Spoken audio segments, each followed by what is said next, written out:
Good morning and welcome to Recovering Addict. I'm LT. I'm an alcoholic addict. Well, I used to be anyway. I got over 4 years clean and sober off of any mind-altering drugs or any substances. Praise God for that. Back in the early 2000s, I was a meth addict, got a second-degree felony, went to jail for a little over a year, halfway house, got scared straight. Later in life, became a fifth-a-night drinking, raging alcoholic and had to check into rehab. Long story short, I got into recovery. After rehab, became a certified peer support. Then I became a certified relapse prevention specialist. Started a nonprofit called Recovering Addict that started right here, as you see it, as a YouTube channel. And then it just grew into where we have a workout program here locally in a gym called the Iron House. And we meet Monday, Wednesdays, and Fridays from 6 to 8. The first hour we work out. The next hour we have like a therapeutic type community group setting where we sit and mentor and help and support one another. It's a long, hard program to graduate. It takes over a year. We have strict rules. We expect you to be above mediocre to give it your best. And if you relapse, we say, come back. We'll talk about it. And we push you to strive until you can get it, until discipline and virtue and thriving just kicks in and takes over your life. And when you graduate and you move on, you're always welcome back. It's free and it's long term. So glad you guys are here. Thank you for coming. This is day 11. I was doing a 75-day challenge, ended up sick and having surgery at the same time, which put me down pretty good. So this is my second morning live, coming back from that, trying to get back into the swing of things. Woke up this morning with an extremely pounding headache, like a migraine type stuff. So I've been sitting up in a chair trying to just get over that. So here I am. But today we're going to read through our devotional, Freedom from Addiction, from a Bible app called YouVersion. And then we are going to look at, we're going to get through as many as I can get through, but 20 Stoic ways if you feel like you're stuck in a rut. Sometimes in recovery, the hardest part, right? You get into recovery, you got to reach out for help. You have to drop your pride, your ego, and say, I need help. Even though you've been trying to act like you got everything together or everything's fine, and you're trying to pretend like what we do. We're just in denial that I got this and it's not as big a problem as it seems, even though everything in my life is falling apart and unmanageable. We get that help we need. Then we start to go through this little bubble called, a lot of people call it the pink cloud. We're just like, whoa, I'm doing it. I haven't drank for 15 days, 30 days. And everything just seems amazing. Like a lot of people, when they come to my program, they work out and they feel great and they realize the benefits. They feel it immediately, the benefits of working out for an hour. And they're on this pink cloud for about 2 weeks, just like, dang, this is the most amazing. I love this group, and I'll never quit. I'm going to be here every time. Then that pink cloud vanishes. Then all of a sudden you're on your own, and life on life's terms kicks in. The reality of being committed to something 3 days a week, the reality of being committed to staying sober, and the work that it takes daily, from as soon as you get out of bed to as soon as you get back into bed. And then the dreams come at night sometimes, right? And you have to start struggling and to get through with that. But then you move on a little bit further. You get that under your belt. You're doing your daily routines, your daily habits. You're just kind of grinding through your recovery, your normal jobs. Just, you're just at work. Your relationship with your wife and kids are, they're doing better. But, you don't really, you just all of a sudden, it becomes kind of just this thing. And all of a sudden you're like, man, I'm in a rut. At first I was so excited. First I was down and out. Then I was so excited. Then I started conquering and growing. And then it just became mundane, and now I'm stuck in a rut, and I just like, what's next kind of stuff, what's to the next level? How do I push myself further? So we're going to go through 20 pretty cool little examples of things to think about, to put into your life that you can start to understand, hey, maybe this is what I need to do to get out of this rut. But first, let's get into our devotion. We will start there, and then we will go through those 20 steps. He says, when I was caught in the death grip of addiction, I had no peace in my life. Addiction gave me the illusion that I had some peace, but I only feel good for a short period of time that would be followed up by feelings of shame, guilt, and anxiety when the drugs and alcohol wore off. I couldn't have an addiction and true peace in my life. That's a fact. It was either one or the other. You want to be happy and have peace in your life, but you're still struggling with addiction? You can't have both. You are going to have to choose one or the other. And if you found yourself to be like me and millions of others out there like us and me, You have to remain abstinence. You can't just have a little bit of alcohol. You can't just smoke a little bit of weed. When it comes to us, we become the addict or alcoholic, right? If I were to start drinking, it wouldn't take but 6 months to a year to where I was full blown every single night, fifths of some type of hard alcohol. It would start slowly. I'm sure over the first 2 months, it would look like I could manage it and handle it. But I would be increasing my drinks during that time. I would be increasing the amount and strength of my drink each month and week until it just became a problem. And same with weed, or same, weed I would smoke one weekend. And then I'd do it the next weekend, but then I'd probably start it on Friday. And then I'd do it again, then I'd hit Thursday, and then it would become a daily routine. It would become this habit, this addiction, and then you're back to, you have to come to the understanding, if you want true peace in your life, it's one or the other. You can pursue the life of peace and actually obtain it with, life's normal ups and downs, or you're going to be stuck in addiction and miserable in that cycle of feeling shame, guilt, and anxiety every time the drugs wear off, every time you start coming down, or every time you wake up with a hangover. The best way to do it, complete abstinence. Stay away from all mind-altering drugs or alcohol. Don't go down the medicated assisted treatment stuff. I mean, I know that has its place, and it has helped people. I have friends who it has helped, and if you can do it that way, do it that way. But the sooner you can become completely abstinent from any type of mind-altering drugs, the more freedom and peace you will find in your life, to not be tied down to any type of mind-altering addiction. This guy says, things began to shift when I started to seek God's peace in my daily life. It was then that I was able to understand that the reason we stay in perfect peace when our minds are fixed on the Prince of Peace, and that peace is the presence of the person, and that person is Jesus Christ. A living, breathing relationship with Jesus is a source of peace, is our source of peace. He says it was when I began walking and talking with him daily that his culture of peace became my reality. The more I've learned to host his presence, the more I see that I don't need to try to control things in life. I can rest in peace and know that he is working out plans to prosper me, not to harm me, plans to give me hope and a future. You can read that in Jeremiah 29:11. Life in Christ grants us peace that surpasses our ability to understand it. Can you imagine being so at peace that it surpasses the ability for you to comprehend of why everything's just so peaceful? He says, I don't have to understand it at all. I just need to follow and stay in union with the one who does understand it all. We don't understand it all. Get a higher power. In my opinion, there's only one that does understand it all. So here's a prayer tip. Ask God to teach you how to abide in his peace regardless of your circumstances. We can't control everything that comes at us in life, but we can control how we respond. Living in his peace empowers us to respond to life more healthily. Take some time to sit down, slow down. Ask God to increase his presence and peace on you. Ask him to empower you and make you conscious of his peaceful presence in your daily activities. And then take action. Take a step outside of your comfort zone by trying to increase peace in someone else's life today. What? We're talking about me and my addiction and what I need to do. And try this today. Take a step outside of your comfort zone and try to increase peace in someone else's life today. Maybe ask if you can pray for that person.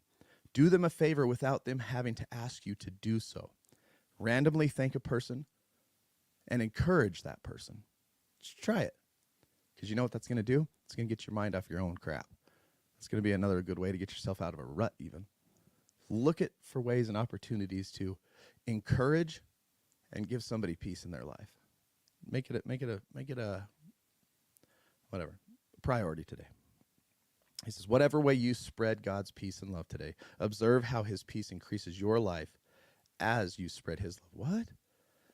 That'll increase peace in my life if I do that? It will. All right, 20 ways. The first one we're going to go through is embrace acceptance. Understanding what is within your control and what isn't crucial. So if bad weather ruins your outdoor plans, instead of being upset, use the time to indulge in indoor hobbies. Can't stop the rain. If a flight is delayed, instead of fretting, use an extra time to read a book or catch up on some emails. So when you run into these obstacles, whatever it is in your life, like these snowstorms and stuff that we're going through, the weather's actually gotten nicer today and yesterday. And just accept it.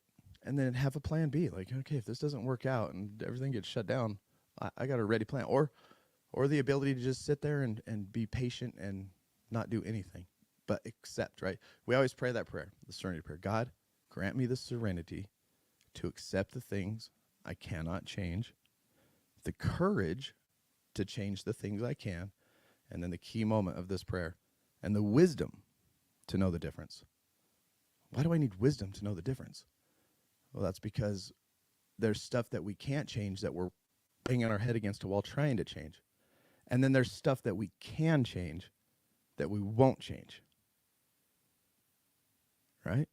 So you have to have an understanding and the wisdom to know the difference, so that if there's something you need to accept, sit back and accept it, drop your anxiety, stress, and let it go. Let it be. Whatever it is in your life right now that's you start to stress about, think about that first. Can I control this?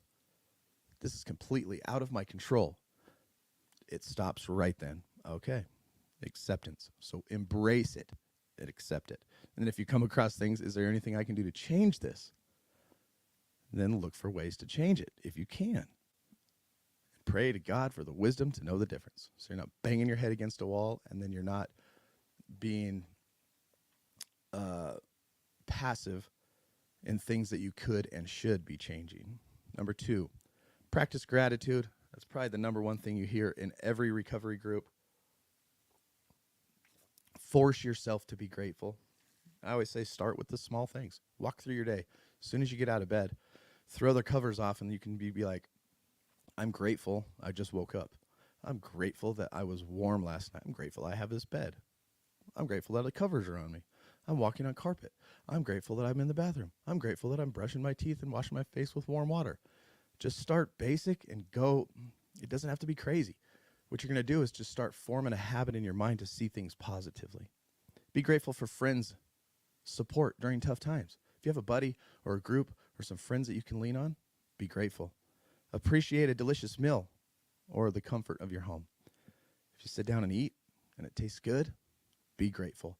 Just start practicing being grateful, forcing yourself to see gratitude in your life. And it's always followed up. That's action, right? You start putting that stuff into action. And then the motivation follows.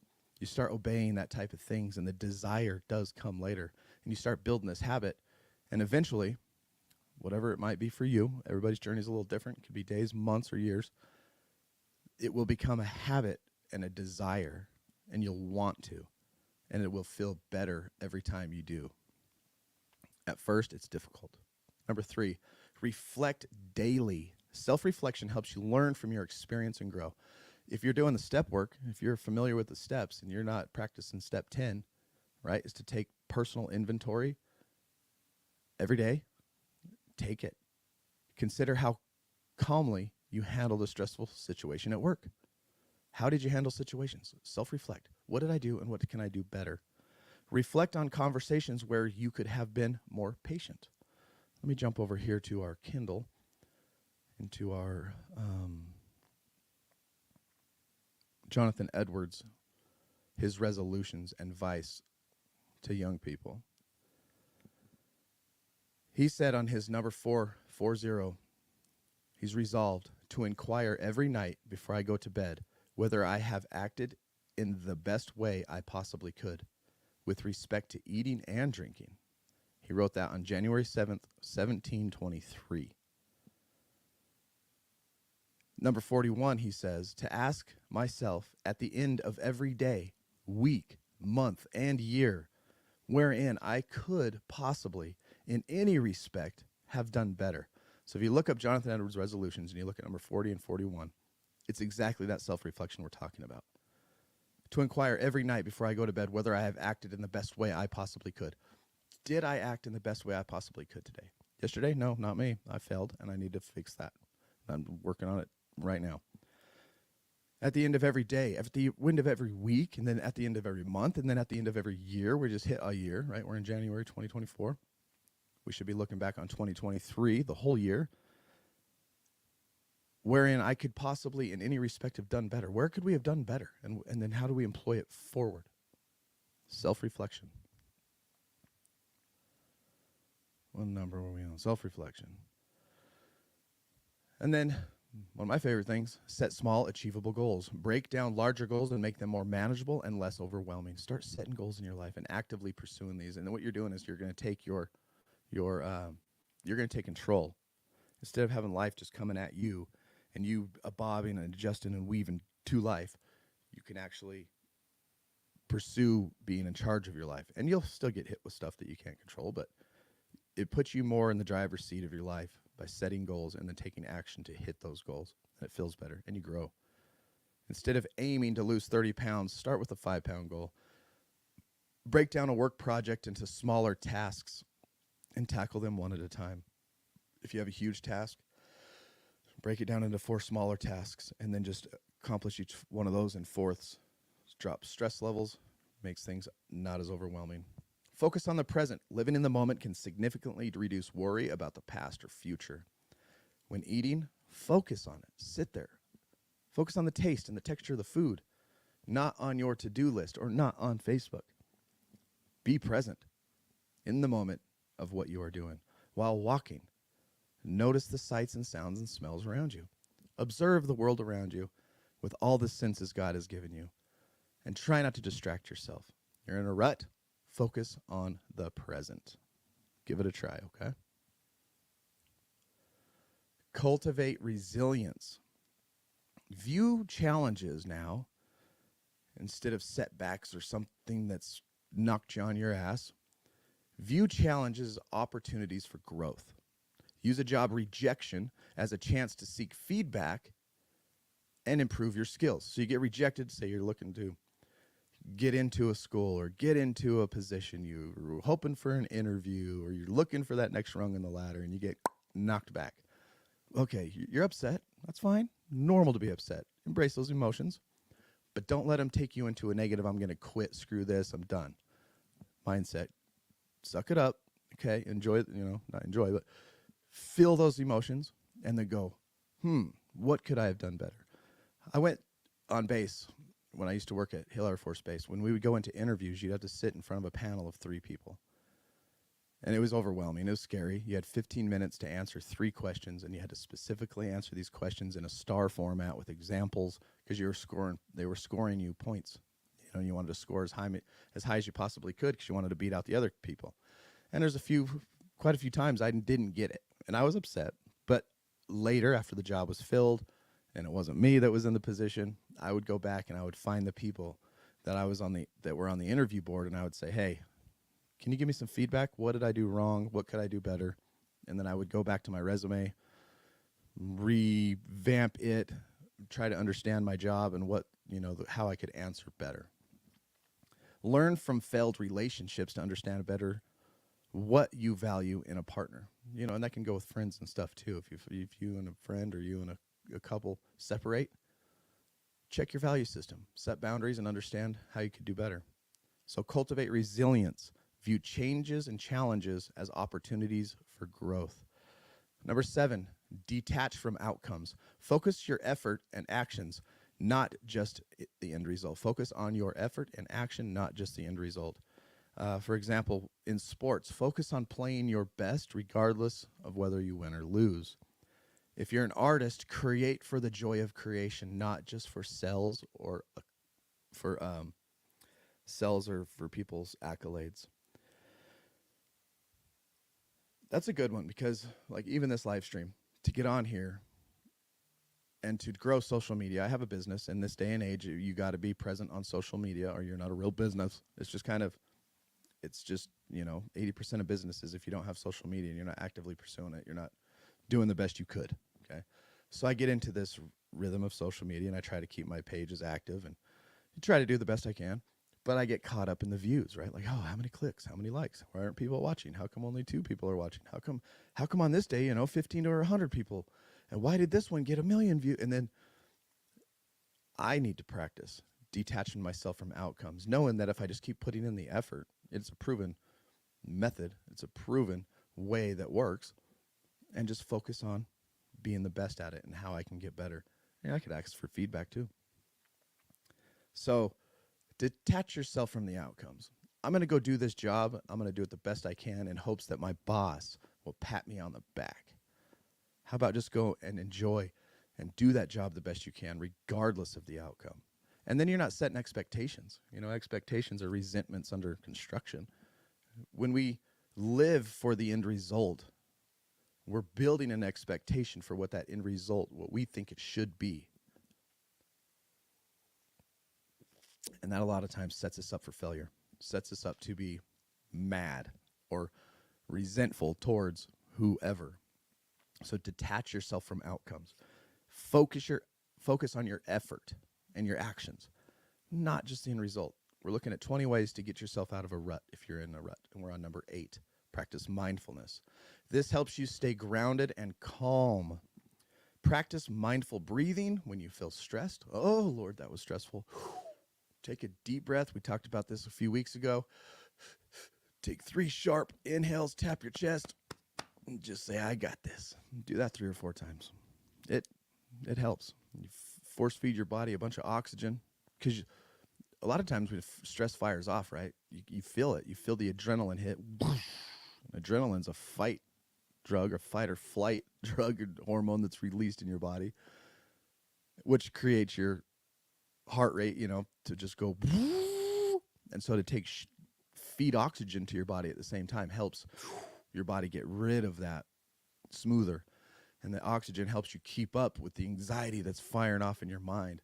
And you start controlling your body, though you may not control how it hits you and how it happens to you. You can control your way out of it so that you don't react in a negative way.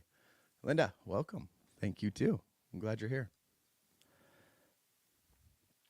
Do a body scan meditation to reconnect with your physical sensations.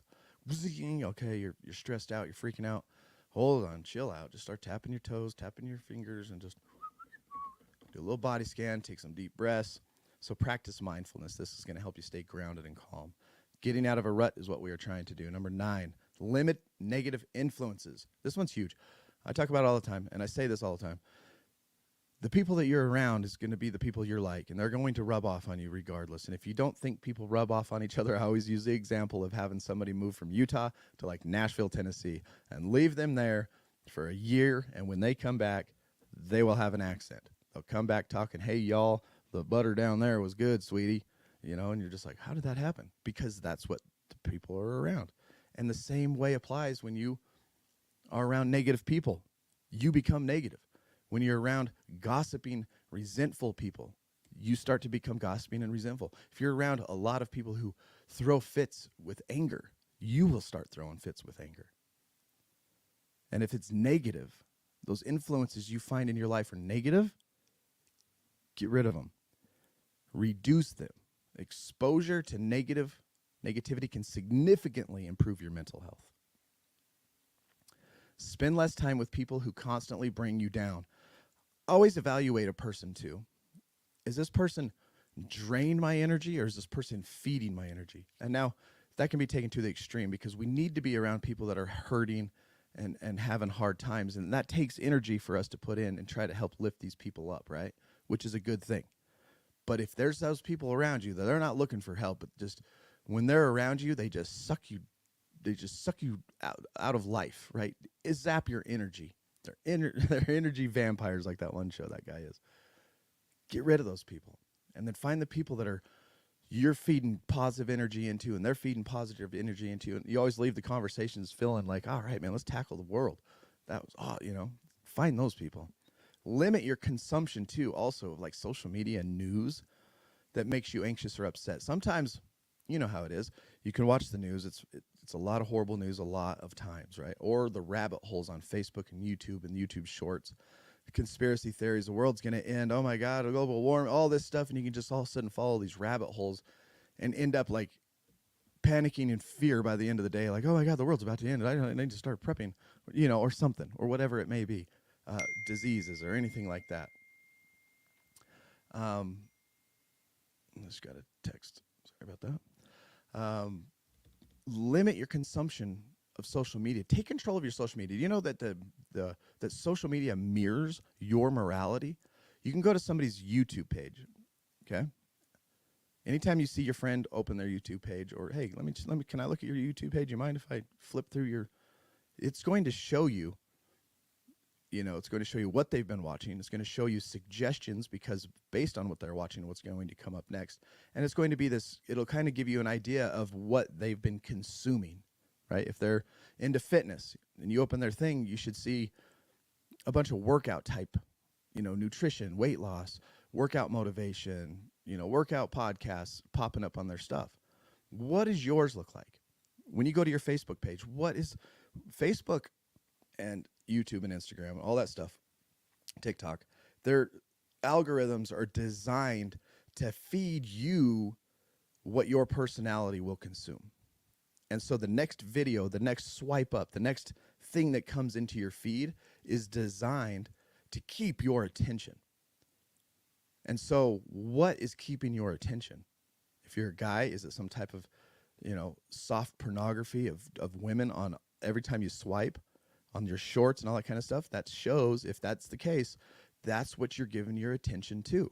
You're pausing long enough on these videos, maybe you're watching the whole thing, that the algorithm goes, aha, enticing to this person. We're going to show them more because you are the product of social media. You are what's being sold to advertisers. They want your attention. And so they're going to try to keep it any way possible. Understanding that, you can reduce that negative by searching things that are positive, like watching this podcast. And then after you get done with this positive podcast, look for some other motivational stuff. And when you see motivational quotes, stop and click on those and actually observe them. And then if you see anything negative come across your screen, just swipe it as fast as you can. The algorithm takes note, and you can build your own algorithm or your own feed that's going to cater to whether you're positive or negative. So social media mirrors the morality of the user. That makes sense? Number 10, take care of your body. A healthy body contributes to a healthy mind. Linda says, I work at an SUD and a mental health outpatient clinic. Appreciate you. Substance use disorder clinic. Awesome. Linda, where are you from? What clinic, if you can tell. If not, that's fine. That's awesome. So this is your first time here, Linda, I'm assuming maybe it is, you can check out our website right here, recoveringaddict.org. We are a free relapse prevention program here in Utah. So we're in Utah. Let's see. I don't know how to say that. Utica? New York. Oh, very cool. I got some friends in New York. Helio Health. Oh, very cool. Yes, my first time. Awesome. Very, very cool. Welcome. Glad you're here. Thank you for joining us. But yeah, check us out. We're in Utah. We have a relapse prevention program. Legit whatever that is, 501c3, nonprofit. And Monday, Wednesdays, and Fridays we meet. In the first hour, we have a gym. We work out. We get physically healthy. And then the second hour, like a therapeutic group type community, and we sit and hash it out and talk. We do the peer support thing. It's really cool. We got some awesome members. It takes a long time to graduate our program. This is a byproduct of that. This is our social media. Businesses need social media and that kind of stuff, and I want to help anybody else I can. And I'm glad you're here. All right, take care of your body. A healthy body contributes to health, a healthy mind. You know me. I own a gym called the Iron House. I'm partners in this gym with some other people. And out of this gym, we run our nonprofit, just like I was saying, and we work out. We focus on eating healthy and drinking lots of water. Because if you think about it, just sit back and contemplate what you've done to your body in addiction. Drugs and alcohol are straight up poison. They alter your mind, which leads eventually to just stressful, unmanageable decisions. And it is not good. Your body is not flowing. It is not vibrating on a good freaking horizon, right? And then on top of that, you're not eating right, and you're not drinking water. You're not exercising. You're not breathing oxygen the way you should be. If you take control of all those things, you start exercising regularly, you start stretching your body, and then you start giving it body fuel, that's going to heal all the poison and stuff you've been putting into your body. Would love to visit Utah. Utah's beautiful. Would love a program like yours, and I'd love to come start one there. Would love to talk with you sometime, anytime. I'm available. My time is pretty good on open. Awesome. Very cool. Let me copy and paste that real quick somewhere I won't forget it.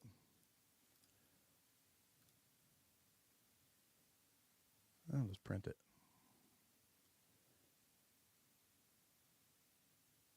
Oh, that's cool. So awesome. Yeah, I'll shoot you an email. We can connect and talk about it. Let you see what we do. So exercise. Do yoga. When I got, so in 2019, I checked into a detox. I had to go to rehab for 6 months. And every Wednesday night, we would do yoga. Loved it. I was overweight. I was stinky. Alcohol coming out of my system. Retraining my brain, and it was a wonderful thing. In my program, I always tell people commit to this, and why it takes a year and a half to graduate our program locally. We got 2 books you need to finish. We require 1 year of sobriety and like a 90% attendance rate. 3 very difficult things to do, and over a year to a year and a half times, you can accomplish this in my program. And if you actually take it seriously and you shoot for a commitment of that year, from the time you walk in the door to a year later, following the program we've laid out, the physical, the eating, and the spiritual, and the support group, you will walk away a completely different person. You will have lost weight. You'll have become stronger mentally and literally physically become stronger, and it will change your life and hopefully push you on to becoming. I like our program. I don't want people to just survive recovery. I just survived it, and now I'm clean and abstinent. I want people to thrive in life. I want them to become above mediocre and pursue, because I know a lot of drug addicts and alcoholics who've come out of prison or out of addictions or out of whatever, you fill in the blank. And these people are always overachievers, highly intelligent, go-getters, outside of the box thinkers that really accomplish a lot of great things. And I love seeing that stuff. So I try to push and cultivate those gifts that are given to most addicts like me. So exercise and eat good. Drink lots of water. It is so good for you. Embrace discomfort. We have a saying, you've probably heard it before: get comfortable being uncomfortable. Embrace it. Stepping out of your comfort zone is key to personal growth. Try a new activity like rock climbing or cooking classes. I do mountain biking. I just had a shoulder surgery, so I'm kind of screwed with my working out for a little bit, but I can still do legs. Like last night in our group, I rode my stationary bike in my sling, got off the bike. I did some slow lunges, controlled. I put a little weight on this side, on my back, and did some squats. I can still work around this until it's healed. So try that. Speak up in a meeting if you're usually shy. Get out of your comfort zone. You're scared to talk in a meeting? Make it a point to talk. Raise your hand. Get picked on. Volunteer for something. Embrace it. Step out of your comfort zone. That'll help you get out of a rut. You want a huge adrenaline rush? Speak in front of about 10 people to 100 people. Go tell your story to a crowd or a group. That'll change you. And then practice compassion. Number 12, being kind to others and yourself is essential for your emotional well-being. Being kind to others and being kind to yourself. Volunteer at a local charity or help a neighbor. Hey, what can I do for you? Always be looking for something you can do for anybody. It goes right to, holding the door open for people at the gas station or whatever. Hey, how you doing, ma'am? Can I help you load your groceries into your cart? Sure. What can I, always be on the lookout for good deeds and then activate and do those. Forgive yourself for past mistakes and move forward. The past is the past. Like literally, there is nothing you can do about it now. So to sit in a rut, in a slump, and to beat yourself over the head with a baseball bat of shame and remorse is useless. I understand the pain of the stuff we've caused in life. I've plenty done my fair share, bazillions of times. But if I sit daily and just beat myself over the head with that past, I will only just make things worse, and I will just grow miserable, and people won't want to be around me, and I will create and cultivate a culture of misery, and it'll rub off on my wife and my children. And look, the past is the past. Okay, that sucked. I do regret it. I do have guilt for it. but I'm not going to let it hold me back. I'm going to live a completely different lifestyle so that when people meet me that knew me here and see me now over here will be like, you're not the same person I remember. That's what we want. Forgive yourself for past mistakes and move forward. Focus on what's essential. Simplify your life by concentrating on what truly matters. Simplify your life. If you're chasing things and the newest cars and boats and RVs, and you're trying to get that extra dollar raise at work so that you can buy just a little more, do you really need it? Is it satisfying your life like you think it is? Try decluttering your home too. Keeping only what you need and love. If you have a room full of just junk and you go and grab a box and you haven't opened that box for a year and you have no clue what's inside it, throw it away. You don't know what's in there. You'll never know what's in there. You don't care to know what's in there. It's when you open it up and start looking at it, and then all of a sudden you're like, oh, I think I need this, maybe for one day. I do that all the time. I'm like, man, I haven't. Do it with clothes too. You can have like this little hanger system people have said with your clothes. Have your hangers backwards. Put them all in there backwards. And the ones that you start wearing, you put in there forward, and you put those ones back, right? And the ones that have been backwards for X amount of time, throw them away. You ain't ever going to wear them. Why are you keeping them in the closet? Declutter your home. Look around. Like, do I really need that thing just sitting there tripping? Let me trip over it. And then when we have stuff like that we don't need, we just move it from here, and then we just move it over there, and then we move it over there, and then it ends up in the closet, and then it ends up deeper in the closet, and then we just fill our homes up with garbage. Declutter it. Try it. Only keep what you need and keep what you love. I have a special box. I got a memory box. I got stuff from my kids' childhood that I would never throw away. But there's other stuff I've accumulated that's like, why do I got all this stuff? Prioritize your commitments and say no to things that don't align with your values. You don't have to say yes to everything. Reprioritize. Maintain personal perspective. Remember that most problems are small in the larger scheme of life. A work error might seem huge today, but in a year's time will have been completely insignificant. Try to see that most problems are smaller than they initially seem, and the fear that comes behind them. Try to maintain a good perspective on that. Like if you messed up at work, oh crap, I got to tell the boss. He's going to be mad at me. All this and that. We got to get a new thing. And we got to fix this problem because I just screwed up. Okay, yes, I did, but it's not that big of a deal. We'll just handle it. We'll just move on. And a year from now, probably won't even barely remember that it happened. Most of the time, problems are small in the large scheme of life. Missing a social event might be disappointing. Oh, man, I really want to go to that. They're drinking.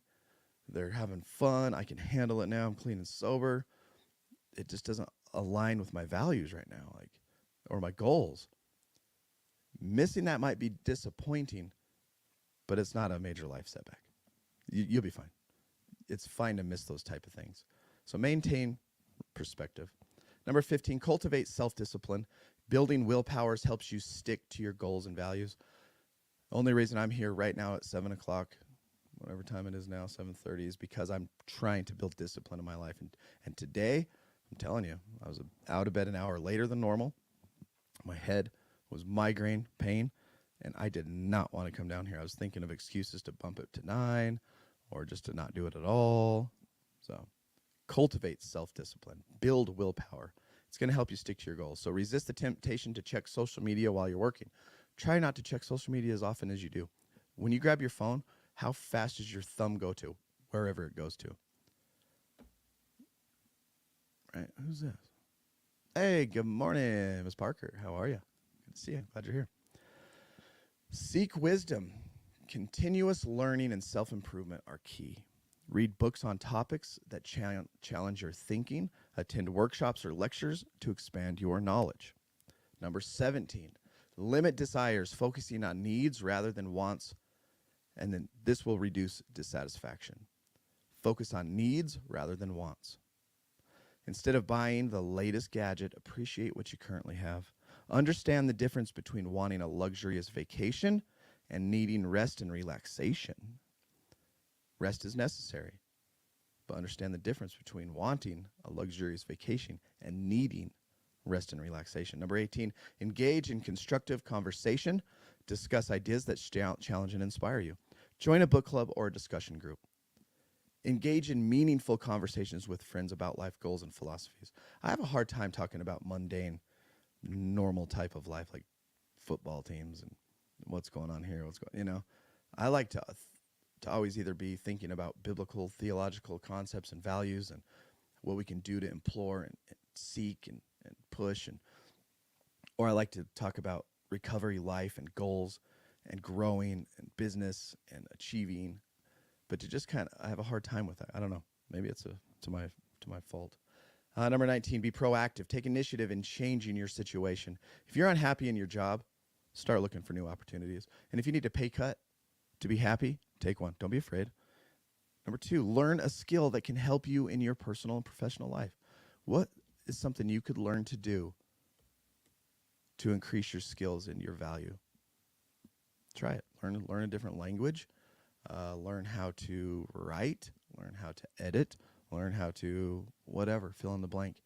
Give it a try until you find something you like. Reflect on mortality. Number 20, finally, reflect on mortality. 10 out of 10 people die. You are going to die. The clock is ticking. Time is flying. I'm 44.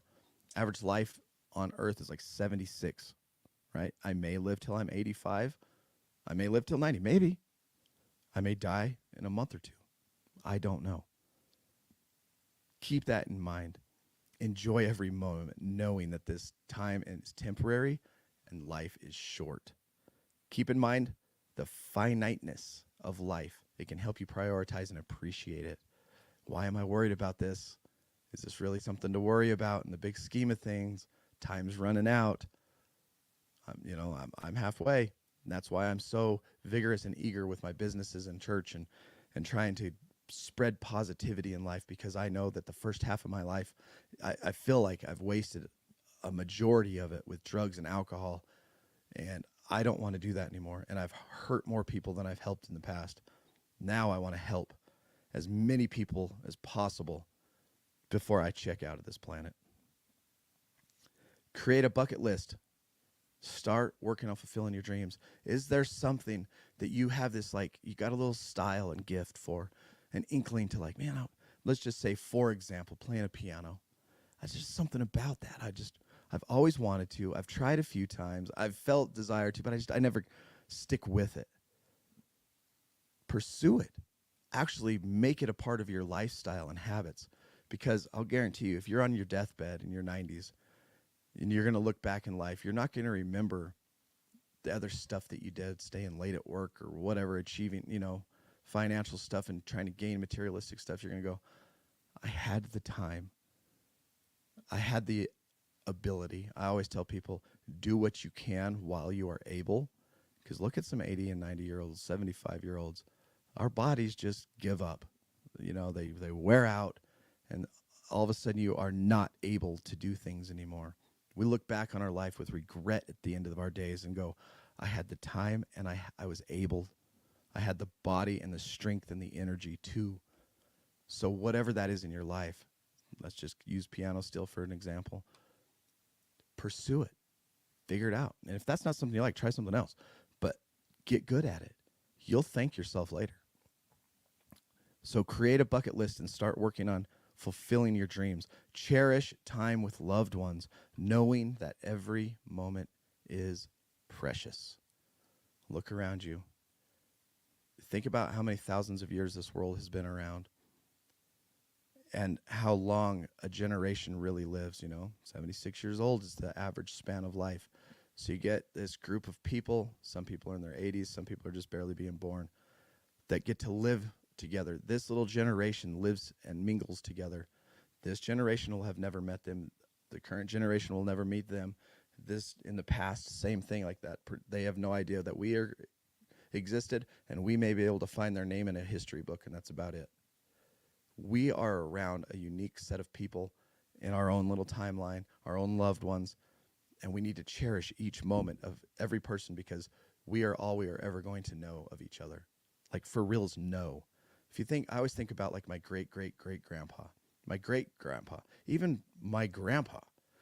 How much do I really know the guy? I hear some stories about him. And if you go a little further back, great grandpa, I may have heard one story about him and seen a picture. I go back to my great great grandpa. I might see his name written in a family tree, right? There may be a black and white old picture somewhere. But even if I could find this stuff on them, I will never really know them. I don't know what it's like to sit and talk to them and see their little idiosyncrasies and understand their personalities and saw how energetic they were. Or I'll never really know them. And time is short and fast. We get to know each other. Like even me on here, I have a bazillion videos of myself. My great-grandchildren can look back and go, oh, look, there was my grandpa. He did this on YouTube back in the day when this was a thing, right? When this becomes ancient history. But they'll not really ever know me. They'll know of me and see a little bit more of me just because of technology, but they will never really I never knew my grandpa. People know you right now. Cherish those precious moments. Okay? God, grant us the serenity to accept the things we cannot change, the courage to change the things we can, and the wisdom to know the difference. Thank you. So, until next time, do not put yourself in a high-risk situation. Stay strong, work your programs, and remember, we recover better together.